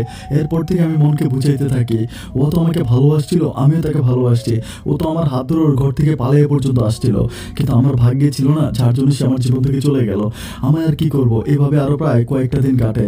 কয়েকটা দিন কাটার পরে একদিন হঠাৎ করে আমার নাম্বারে একটা আননোন নাম্বার থেকে কল আসে। এটা কল আসে, অ্যান্ড কল আসার পর আমি তখন কল রিসিভ করার পর আমাকে জিজ্ঞেস করতেছে যে মানে আমাকে বলে যে আপনার নাম কি আমিন? আমি বলেছি হ্যাঁ আমার নাম আমিন। পরে বলতেছে আমিন ভাই আমি কি আপনার সাথে একটু দেখা করতে পারি? তো আমি যখন এই কথা বলে আমি তখন বলি যে মানে আমি কিন্তু আপনাকে আমি বলছি আপনাকে চিনতে পারছি না, আপনি আমার সাথে কী দেখা করবেন? পরে বলে যে ভাই দেখা করলেই তো চিনতে পারবেন, আগে তো দেখা করতে হবে। আমি বলে আচ্ছা ঠিক আছে। তো আমি ওনাকে একটা ঠিকানা দিই, আমি বলে যে অমুক জায়গায় আসেন। তো উনি তখন প্রায় 1 ঘন্টার মাঝে ওইখানে চলে আসেন। ওইখানে এসে আমার আবার কল দেয়, কল দেওয়ার পর আমি তখন ওর সাথে দেখা করে দেখি যে একটা হুন্ডা নিয়ে আসছে একটা লোক, মানে দেখি একেবারে মানে খুব সুন্দর গুটামদের অধিকারী, তো সুঠামদের অধিকারী। তো আসার পর আমি ওনাকে সালাম দিই, উনি আমাকে খুব সুন্দর করে সালামের উত্তর দেয়। তাই আমি বললাম যে ভাই আপনাকে তো ঠিক চিনলাম না, আমার নাম্বারটা কই পাইছেন? পরে বলে যে আপনি কি পলি নামের কাউকে চিনেন? এটা বলার পরে আমি তখন মানে একটু অবাক হয়ে যাই, বলি যে হ্যাঁ চিনি তো। পরে বলতেছে পলির বিয়ে হয়েছে এটা জানেন? আমি বলি হ্যাঁ জানি। তো বলে আপনি যে পলির সাথে পালিয়ে গেছিলেন, এরপরে মেয়েটার অন্য কোথাও বিয়ে হয়ে গেল, আপনি কিছু বললেন না? আমি বললাম যে ভাই দেখেন ওরা অন্য কোথাও বিয়ে দিয়ে দিছে, আমি তো জানি না, আর আমি যদি জানতাম তাহলে তো অবশ্যই বাধা দিতাম। পরে বলতেছে ওরা অন্য কোথাও বিয়ে দিছে, আপনি জানতেন না? আমি বললাম না ভাই আমি সত্যি জানতাম না। আপনি কি, আপনি তো চিনলাম না, আর আপনি ব্যাপারগুলো জানেন কিভাবে? তখন আমাকে বলে যে পলিকে আমার কাছে বিয়ে দিছে, আমি পলির জামাই। আমি বলি তাহলে আপনি সেই দুবাই প্রবাসী? বলে হ্যাঁ। তাই বলি ভাই আমার নাম্বারটা আপনি কোথেকে পাইছেন? তো উনি বলতেছে যে আমি আপনার নাম্বারটা পলির কাছ থেকে নিয়েছি। আমি তো পলির কাছ থেকে আমার নাম্বারটা, পলি আপনাকে আমার নাম্বারটা দিছে, আমার কথা আপনি কি বলছে? তো বলে সব কিছুই বলছে। আমি বলি মানে ও না আপনার মানে আপনারা না বিয়ে করছেন তাইলে ইয়েটা কি? তো তখন মানে উনি আমাকে বলতেছে যে পলির বাবা একটা মিথ্যে কথা বলে আমাকে পলির কাছে বিয়েটা করাই দিছে, মানে আমি যাতে পলির সম্বন্ধে খোঁজ খবর নিতে না পারি এই জন্য উনি আমাকে সময় দেয় নাই। সময় না দিয়া উনি মানে ঘটককে ধইরা উনি পলির আমার কাছে পলিরে গছায় দিছে, কিন্তু ভাই সাংসারিক জীবনে আমরা সুখী নাই। আমি তখন বলি যে মানে সুখী নাই মানে, পরে বলে বিয়ের এতগুলো দিন পার হয়ে গেছে, আজ পর্যন্ত আমি পলির মুখে একটা হাসি দেখলাম না। And আমি যখন ওকে বারবার প্রশ্ন করতে থাকি, ও তখন কোনো কথাই বলে না। একটা সময় আমি ওর এলাকাতে খোঁজখবর নিয়ে জানতে পারি একটা ছেলের সাথে পালায়ে গেছে। তখন আমি ওকে খুব কঠিনভাবে যখন দূরে জিজ্ঞেস করি, তখনও আমাকে বলে যে হ্যাঁ আপনার সাথে নাকি পালায়ে গেছিল। তখন আমি আপনার নাম্বারটা পলির কাছ থেকে নিই। তাই আমি বলি এটা তো আপনি বিয়ের আগে যাচাই করা দরকার ছিল। উনি আমাকে বলে যে বিয়ের আগে পলির বাবা আমাকে সেই সুযোগটা দেয় নাই। আমি তখন তাকে বলতেছি যাই হোক, এখন তো আপনি সুযোগ পেয়েছেন, আমাকে কেন কল দিয়েছেন? তখন এই মানুষটা আমাকে বলে যে আমি আপনাকে একটা কথা বলবো, আপনার আমার কথাটা একটু মনোযোগ দিয়ে শোনেন। আমি চিন্তা করে দেখলাম যে ভাই এতদিন যেহেতু আমি আমার সংসার জীবনে সুখী হইতে পারি নাই, এর ভবিষ্যতে আমি সুখী হইতে পারবো না। আমি যদি পলিকে আপনার হাতে তুলে দিই, আমি যদি বলি যে আপনি পলিকে নিয়ে যান, তাহলে কি আপনি কি পলিকে গ্রহণ করবেন?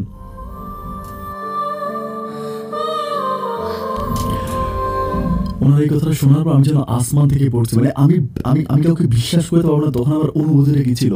আমি তখন বলছি ভাই এটা আপনি কি বলতেছেন, সত্যি? উনি বলে যে হ্যাঁ সত্যি, কারণ পলি আপনার জন্য খুব মন খারাপ করে, আর আমার কাছে মনে হয় যে আমি সংসার জীবনে শান্তি পাবো না, কারণ আমি সবসময় দেখি যে আপনার জন্য মন খারাপ করে আছে। আর আমার মনের ভিতর যেহেতু তাকে নিয়ে একটা সন্দেহ জেগেই গেছে যে একটা ছেলের সাথে পালায়ে গেছে, আমি সংসার জীবনে কখনো ভালো থাকতে পারবো না। তো আপনি যদি তারা পছন্দ করেন, আর সে যদি আপনাকে পছন্দ করে, তাহলে আপনারা চলে যান, বা আমি আপনাকে ওর কাছে দিয়ে দিব। তখন আমি বলি যে উনি আমাকে বলে যে আপনি হুন্ডাতে উঠেন। আমি বলি না ভাই, তাইলে আমি একটু প্রিপারেশন নিয়ে আসি মানসিকভাবে। তো উনি বলে যে ঠিক আছে, আমি এখানে ঘন্টাখানিক দাঁড়াই, আপনি তাহলে রেডি হয়ে আসেন। এরপর আমি দৌড়ে ঘরে এসে কাপড় চোপড় পাল্টাই, আমার পকেটে কিছু টাকা ছিল, টাকাগুলো নিয়ে আমি ওনার সাথে ওনার এলাকাতে যাই। এলাকাতে বলতে উনি আমাকে ওনার বাড়ি থেকে একটু দূরে একটা দোকানে বসায় দিয়ে যায়। বলে মোবাইলটা খোলা আছে, মোবাইলটা খোলা রেখে আমি আপনাকে কল দিলে আপনি এই রাস্তা দিয়ে সোজা সামনের দিকে আসেন। তো কিন্তু উনি আমাকে আর কল দেয় না। ওনার নাম্বার আমি কল দিই, উনি আর আমার কল রিসিভ করে না। প্রায় 2 থেকে 3 ঘন্টা কেটে যায়, তখন আর উনি আমার কল ধরে না। তো কল যখন ধরে না, আমি তখন চিন্তা করি কি ব্যাপার, কল কেন ধরতেছে না? মানে যতই কল দিই উনি আর আমার কল ধরে না। তো কল না ধরার পর আমি তখন ওইখান থেকে একরকম রাগ করে বাড়িতে চলে আসি। বাড়িতে আসার পরে রাত প্রায় 12:30টার দিকে তখন উনি আমাকে কল দেয়। আমাকে কল দিয়ে বলতেছে যে আমি ভাই ভুল করে ফেলছি ভাই, আসলে মানে কি বলবো বুঝতে পারতেছি না। আমি বলি কি বলবেন? উনি বলে যে আপনার প্রেমিকা তো আপনার সাথে যাইতে চায় না। আমি বললাম কেন যাইতে চায় না? পরে বলে যে আমি তো অনেক চেষ্টা করছিলাম আপনার কাছে দেওয়ার জন্য, ও তো আপনার কাছে যাবে না। আমি বলি আপনারা বলছিলেন যে, উনি বলে যে আমি তো বলছিলাম, এখন ও যদি না যায় আমি কি করতে পারি, নেন আপনার সাথে কথা বলেন। তখন মোবাইলটা উনি পলির কাছে দেয়। আমি তখন পলিকে বলি পলি উনি তো বলতেছে যে উনি তোমাকে আমার কাছে দিয়ে দিবে। পরে পলি আমাকে বলতেছে আমার বিয়ে হয়ে গেছে, তুমি কি বুঝতেছো যে আমার একটা সংসার হয়েছে? আমি বলি হ্যাঁ সংসার হয়েছে, আমি সবকিছুই মানি, কিন্তু আমি তো তোমাকে ভালোবাসি। এখন উনি যদি তোমাকে আমার কাছে দিয়ে দেয়, তাহলে তোমার আপত্তিটা কোথায়?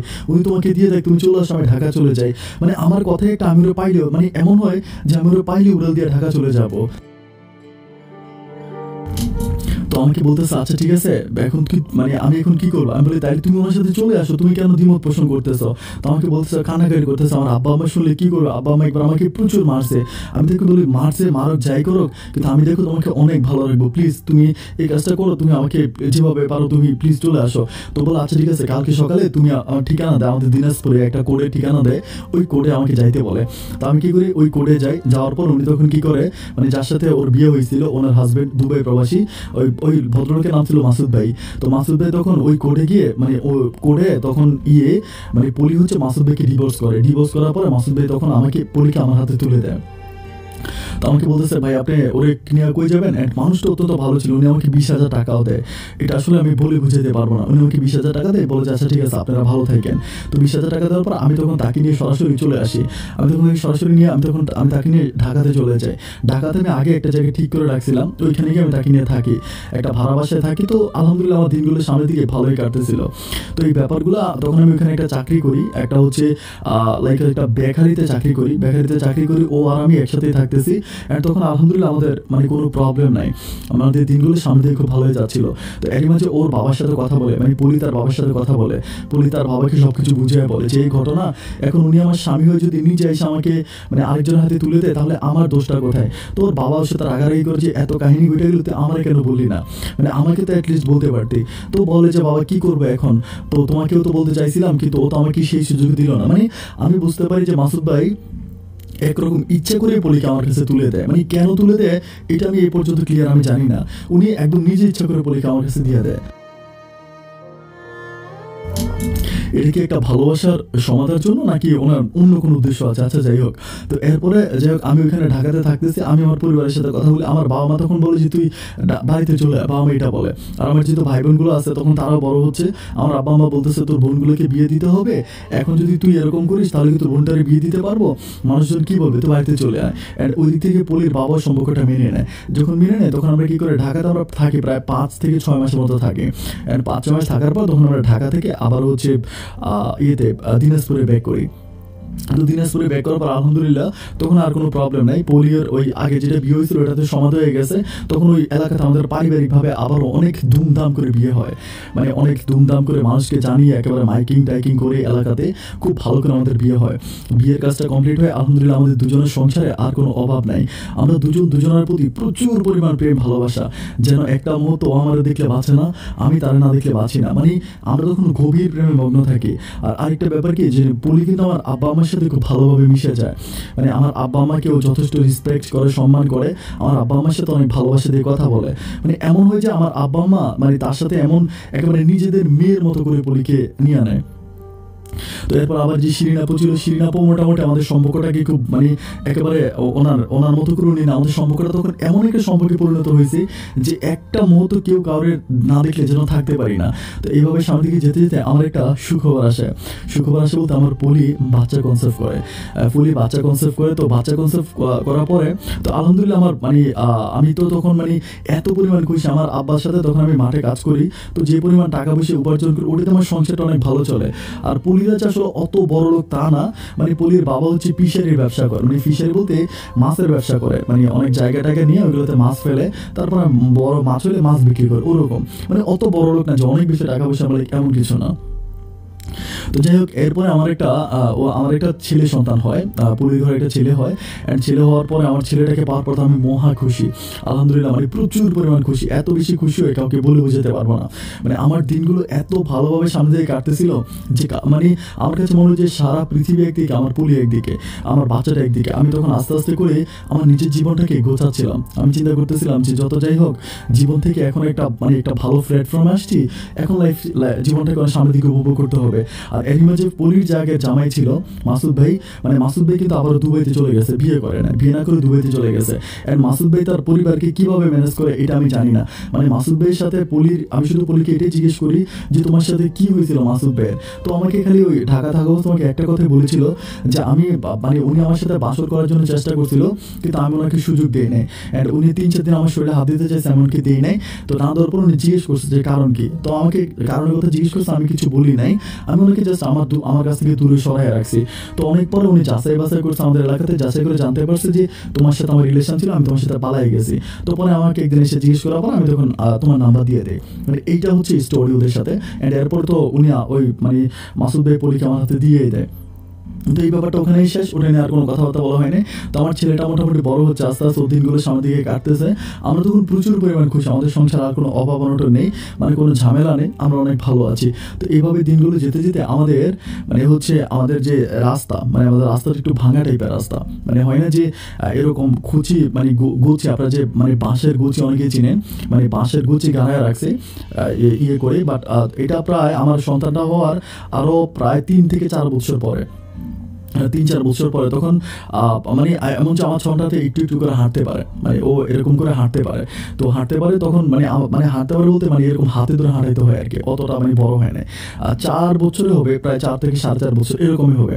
তো তখনও মানে খুব ভালো ছেলেটা চলতেছে। তো ওইরকম মানে পুকুর পাড়ে দিয়ে একদিন আমার বউ আর হচ্ছে আমার ছেলেটা, মানে বৃষ্টির দিন ছিল, বৃষ্টির দিনে পুকুর পাড়ে দিয়ে আসতেছিল। এটা আমাদের বাড়িতে ঢোকার সময় পুকুর পাড়টা পড়ে, আমাদের যে মেন বাড়ি আমাদের বাড়িতে ঢোকার আগে পুকুর পাড়টা পড়ে। ওই পুকুর পাড় দিয়ে আসার সময় তখন কি করে পলি কি করে পিছলা খায়, মানে পলি ওই পুকুর পাড়ে পিছলা খায়। পলি যখন পড়ে যায় তখন পলি আমার ওই ছেলেটার হাত ধরে টান দেয়। আমার ছেলেটা তখন পলির পিছনে ছিল, মানে ছেলেটার হাত ধরে তখন টান দেয়, তখন আমার ছেলেটা তখন ওই মানে এটা কিন্তু মানে পুকুরটা অনেক নিচে ছিল, রাস্তাটা কিন্তু অনেক উপরে ছিল। অ্যান্ড পুকুর পাড় থেকে যখন পলি নিচে পড়তেছিল আমার ছেলেটা তখন হঠাৎ করে ওখানে বাঁশের গুছি থাকে, মানে আপনারা যারা গ্রামের মানুষ তারা চিনবেন, ওরকম মানে বাঁশ দিয়ে হচ্ছে মানে এরকম মাটি আটকানোর জন্য সাপোর্ট দেওয়া হয় বাঁশ দিয়ে। ওই বাঁশের মাথাগুলো কিন্তু অনেক মানে একদম শুয়ে মাথার মতো থাকে। ওইরকম ইয়েটা একদম আমার ছেলের পেটের একদিক দিয়ে ঢুকে আরেক দিক থেকে বেরিয়ে যায়।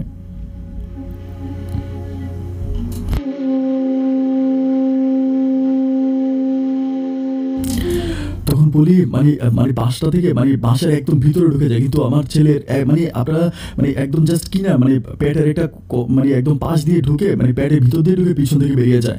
তখন পলি এমন জোরে চিৎকার করতেছে, চিৎকার তখন আশেপাশের মানুষগুলো দৌড়ে আসে।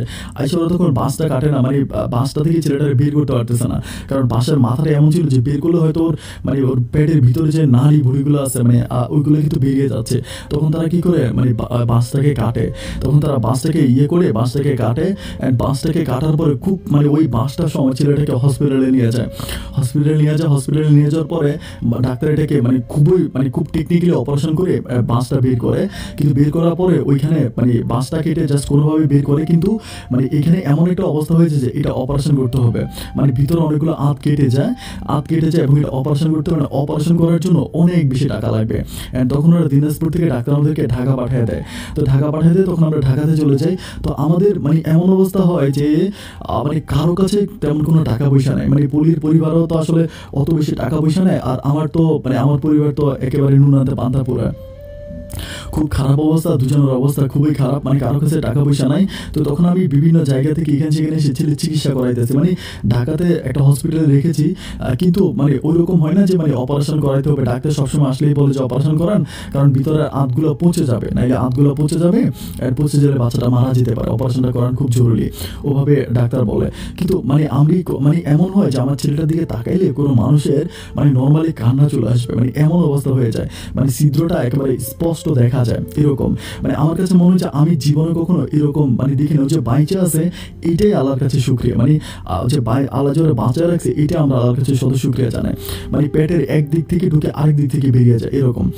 বাঁশের মাথাটা অনেক বড় ছিল না, লাইক একটু চিকন টাইপের ছিল ওরকম।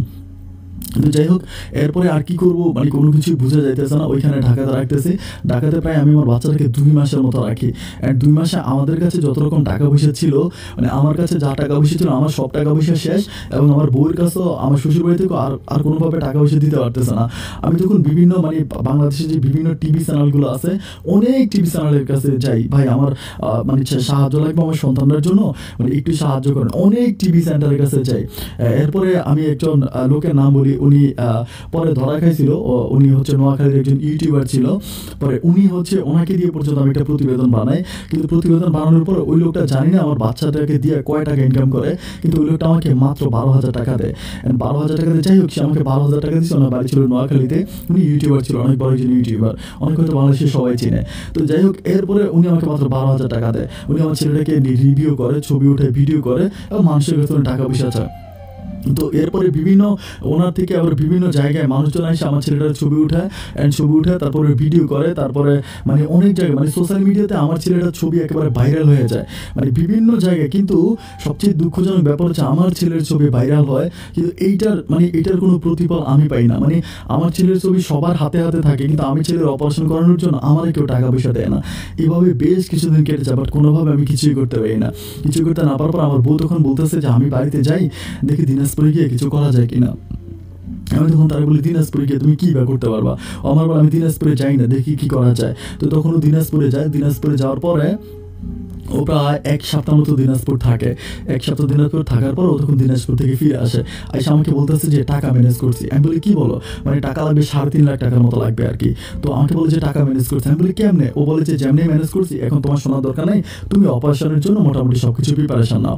আমি বলি যে মানে এত টাকা তুমি পাইছো? আমার বলে পাইছি, জেনে পাইছি, তোমার তো টেনশনের দরকার, তুমি অপারেশন করো। তো তখন আমি দেখতেছি যে আমার ছেলের অপারেশনটা জরুরি, কারণ অপারেশন না করলে আমার ছেলেটা মারা যাবে।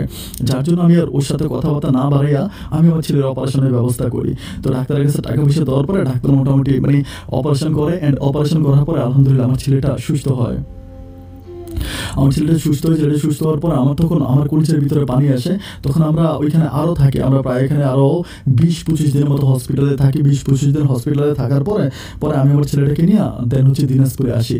দিনাজপুরে আসার পরে আলহামদুলিল্লাহ মানে সব কিছু ঠিক হয়, কিন্তু একটা ব্যাপার আমি বুঝতে পারি যে আমার বউ টাকাটা আনছে কোত্থেকে। আমি তারা বারবার জিজ্ঞেস করছি, তুমি টাকাটা কোত্থেকে আনছো, আমাকে বলো। রাতের বেলা যখন ঘুমায় আমি মাঝে মাঝে চিন্তা করলাম কিডনি বিক্রি করলো কিনা। আমি ওর পেটের ভিতরে দেখি যে কোনো পেটে কাটা দাগ আছে কিনা, দেখি যে না, পেটেও কোনো কাটা দাগ নাই। তখন আমি বুঝতে পারতেছিলাম না যে পেটেও কোনো কাটা দাগ নাই, মানে তাইলেও টাকাটা আসলো কোথেকে, টাকাটা পাইলো কই।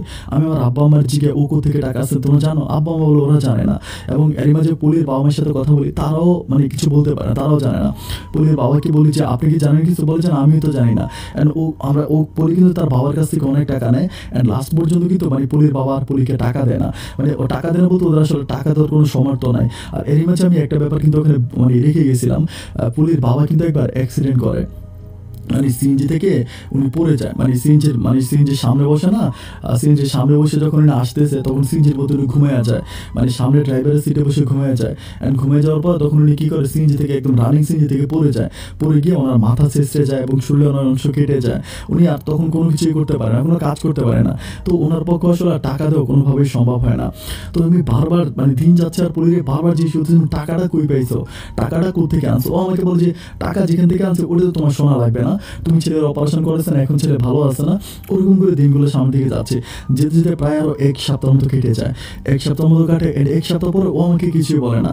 তখন কিন্তু ওই যে রোগটা মোটামুটি মানে পৃথিবীতে আসতেছে, মানে একটা ভাইরাস টাইপের। তো আমি তখনও বলি যে তুমি আমাকে, আমার মনের ভিতরে কেন জানি এই প্রশ্নটা বারবার জাগে যে টাকাটা কোথায় পেলো, কারণ আমি তো টাকা পাওয়ার কোনো রাস্তা দেখি না। 1 টাকা 2 টাকা না, 3.5 লাখ টাকা ও একেবারে টাকার ভান্ডিল নিয়ে আসছে।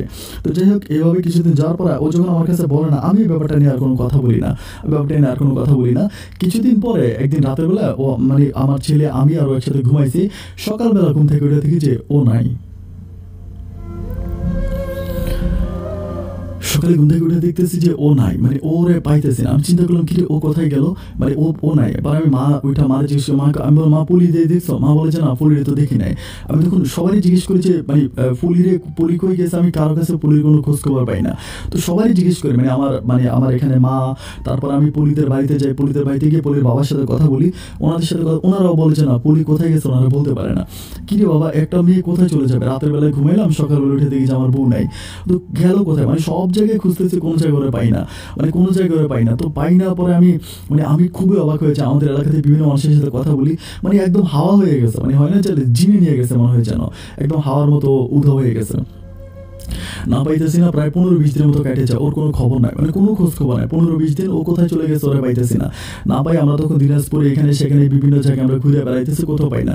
তো না পাওয়ার পরে একদিন আমাদের এখানে হচ্ছে আমাদের লাল মিয়ার বাপ বলে একজন লোক আছে, মানে লাল মিয়া, উনি মানে একটু অন্যরকম আর কি, মানে উনি ওই এখানে হচ্ছে বিভিন্ন মদ, তারপরে ইন্ডিয়া থেকে আসা বিভিন্ন জিনিসপত্র উনি বিক্রি করে আমাদের এলাকাতে। তো মানুষ হিসেবেও কিন্তু উনি খুব খারাপ না। তো একদিন আমি ওনার কাছে, মানে উনি আমাদের মানে পার্শ্ববর্তী গ্রাম আর কি, তো একদম হচ্ছে লাল মিয়ার বাপের কাছে কান্না করে বলি যে আমার বউটা এমনি হারাই গেল, আমার বউটারে কোথাও পাইতেছি না, মানে ও কোথায় চলে গেল, রাতের বেলায় ঘুমাইছি, সকালবেলা পাই না।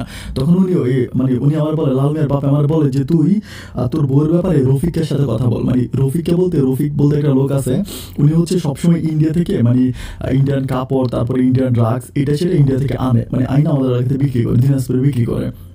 না আমরা বলে তুই রফিকের সাথে কথা বলে তোর বউর সন্ধান পাবি। আমাকে এটা বলে, আমি বলি কি রে, রফিকের সাথে কথা বলে বউর সন্ধান পাবো মানে? এরপর আমি রফিক বেড়ে, যে উনি কিন্তু আমার বড়, যে রফিক বেড়ে ধরি যে ভাই আমার বউয়ের হঠাৎ করে বউ চলে গেছে, আমার বউয়ের পাইতেছে না, আমার বউ কই গেছে জানেন? উনি বলে যে না আমি তো জানি না যে তোর বউ কই গেছে।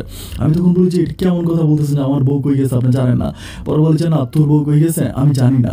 আমি তখন মানে আরও কয়েকদিন কাটে, বাট আমি কোনোভাবে ওর কোনো সন্ধান পাই না। কিন্তু ওই যে লাল মিয়ার বাপে যে একটা কথা বলছিল যে ও রফিক ভাই জানে, তার মানে হচ্ছে লাল মিয়ার বাপ কিন্তু মানে মূল ঘটনা জানে।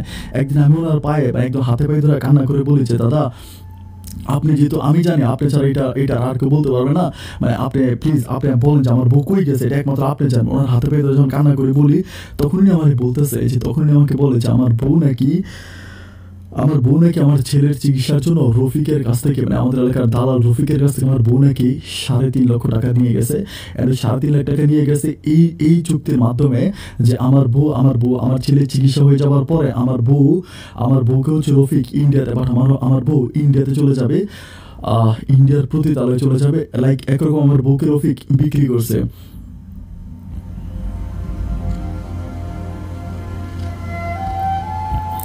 আমি তখন মানে কথাটা শোনার পর আমি যেন লাইক আসমান থেকে বলছি। আমি তখন বলতেছি আপনি এটা কি বলতেছেন? উনি বলে যে আমি ঠিক কথাই বলছি, রফিকে তোর কাছে স্বীকার করবো না, রফিকে তোর বউরে ইন্ডিয়া পাঠিয়ে দিছে, অ্যান্ড রফিকে তোর বউরে 3.5 লাখ টাকা নিছে তোর বউয়ের কাছে। আমি বলি তো আমার বউরে ইন্ডিয়া পাঠিয়ে দিল, এটার কোনো রকমের কারো কাছ থেকে কি আমি এটার কোনো প্রতিফল পাবো না? এটা কেমন কথা? পরে উনি আমার বলতেছে এখন তোর বউ তো নিজেই গেছে, আর তোর বউ তো আরো 2-3 জনের সামনে মোকাবিলা হইয়ে কাগজে সিগনেচার করে টাকা নিছে। আমি বলি কাগজে সিগনেচার? বলে হ্যাঁ কাগজে সিগনেচার করছে। তো তখন আমি রফিক ভাইয়ের ধরার পর আমি বলছি ভাই আমার বউ কই গেছে আপনি জানেন? আমি শুনছি আমার বউ নাকি আপনার কাছ থেকে 3.5 লাখ টাকা নিছে, কাগজে সিগনেচার করছে। তুমি বলতো সব তো জানো সে। আমি বলি সব আমি জানি, ঠিক আছে আমার বউ কই গেছে? আপনি আমার বউ আপনি আমি আপনার আমার জায়গায় সম্পত্তি বিক্রি আমি টাকা দিব, আমার বউর আপনি বাই করেন।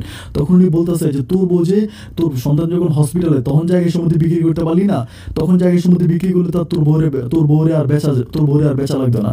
আমি বলি বেচা লাগতো না মানে ও কই গেছে? উনি আমার বলতেছে যে ইন্ডিয়াতে আমি একটা দালালের কাছ থেকে মানে ওরে আমি ইন্ডিয়াতে পাঠিয়ে দিছি, ওই ইন্ডিয়া একটা দালালের কাছে নিজে বেচা গেছে, ইন্ডিয়া দালালে টাকা দিছে।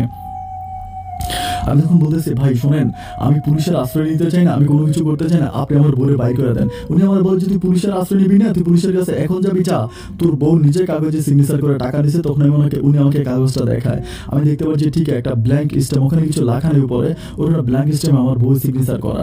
উনি আমাকে বলেছে আমি উপরে যা লিখবো সেটাই গ্র্যান্টেড। আমি তখন ওনার হাতে পায়ে ধরে কান্না করে বলি যে আমার সন্তানকে বাঁচানোর জন্য আমার বউ নিজের জীবনটা দিয়ে দিছে, ভাই যেমনি পারেন আমার বউর একটু বাইর করে দেন। আমি তখন ওনার হাতে পায়ে ধরে খুবই কান্নাকাটি করি। আমি বলি যে ভাই আপনি আমার ধর্মের ভাই, আপনি আমার বউরে বাইর করে দেন। আমি খুব কান্না করি, আমি এত কান্না করি যে আমি বলে বুঝাতে পারবো না। উনি তখন আমাকে বলে যে ইন্ডিয়াতে যেখানে বেচে দিছি ওইখান থেকে মানে ওই হয়তো আসতে পারবে 5-6 বছর পর, ও নিজেই চলে আসবে। আমি বলি 5-6 বছর পরে? বলে হ্যাঁ 5-6 বছর, মানে 5 বছরের জন্য বেচা গেছে, তো 5 বছর পর ও নিজে চলে আসতে পারবে। আমি বলি যে 5 বছরের জন্য আপনি কোথায় বিক্রি করছেন, আমাকে ঠিকানা দেন। তখন আমাকে 2-3টা ঠিকানা দেওয়ার পরে আমি তখন অবৈধভাবে ওই দিনাজপুরতে আমি তখন ইন্ডিয়ার বর্ডারে ঢুকার পরে যে ঠিকানাগুলো দেয় আমি প্রত্যেকটা প্রতিতালয়ে আমি পাগলের মতো আমার বউকে খুঁজি। আমি প্রত্যেকটা প্রতিতাল আমার পাগলের মতো খুঁজি, প্রায় 6 থেকে 7 মাসের মতো আমি আমার বউকে ইন্ডিয়ার মাটিতে খুঁজে বেড়াচ্ছি।